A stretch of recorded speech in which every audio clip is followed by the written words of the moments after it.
ശബരിമല സ്വർണ്ണപ്പാളി കൊള്ളയുമായി ബന്ധപ്പെട്ടിട്ടുള്ള ഈ അന്വേഷണം ഹൈക്കോടതി നിരീക്ഷണത്തിൽ മുന്നോട്ട് പോകുന്നതിന്റെ വേവലാതിയും വെപ്രാളവും അത് പല മഹാന്മാരിലേക്കും വീണ്ടും എത്തുന്നതിന് വെപ്രാളവും കൊണ്ട് അന്തം വിട്ട പ്രതി എന്തും ചെയ്യുന്നു പറഞ്ഞതുപോലെ അങ്ങനെയുള്ള ചെയ്യുന്ന ഇത്തരം പരാമർശങ്ങൾക്ക് ഞാൻ എന്ത് മറുപടി പറയാനാണ്?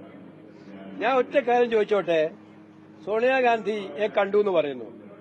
സോണിയാഗാന്ധി പിണറായി വിജയനെ വിളിച്ച് പറഞ്ഞിട്ടാണോ കോച്ചിക്ക് കടത്താൻ അവസരം ഉണ്ടാക്കി കൊടുത്തത്?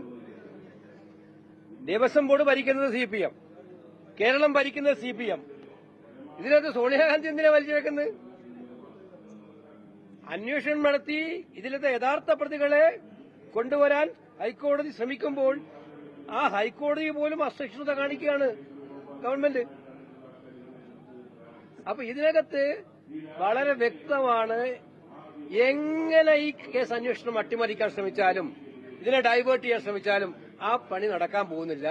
കണ്ണിൽ എണ്ണയൊഴിച്ച് ഈ അന്വേഷണവുമായി ബന്ധപ്പെട്ട കാര്യങ്ങളൊക്കെ മുന്നോട്ട് കൊണ്ടുപോകാൻ കേരള ജനതയുണ്ട്, ഞങ്ങളെല്ലാം ഉണ്ട്. അതുകൊണ്ട് അയ്യപ്പന്റെ സ്വർണം കട്ടവരാരായാലും അവരെ പൂർണ്ണമായിട്ടും വെളിച്ചത്ത് കൊണ്ടുവരുന്നവരെ ഞങ്ങൾ മുന്നോട്ട് പോകും. പിന്നല്ലാതെ ഞാൻ ചോദിച്ച ചോദ്യത്തിന് പ്രസക്തമായ ചോദ്യം, കേരളം ഭരിക്കുന്ന ആരാ? ദേവസ്വം ബോർഡ് ഭരിച്ചത് ആരാണ്? ഇപ്പൊ ഭരിക്കുന്നത് ആരാണ്? മറ്റു കാര്യങ്ങൾക്കിടെ എന്താ പ്രസക്തിയാണുള്ളത്? പിന്നെ അവർക്ക് മോഡിയുടെ മുന്നിൽ ഒന്ന് സന്തോഷം, എപ്പോഴും മോഡിയെ സുഖിപ്പിക്കുന്ന ആളാണ് മുഖ്യമന്ത്രിയുടെ. അപ്പൊ മോഡിക്ക് ഏറ്റവും സുഖിക്കുന്നതാണ് സോണിയാഗാന്ധി 2-3 അപവാദം പറയാൻ പറ്റിയാൽ അതല്ലേ മോഡിക്ക് ഏറ്റവും സന്തോഷമുള്ള കാര്യം. ഇതിനിടയിൽ അതും ഉണ്ടാവും അജണ്ട.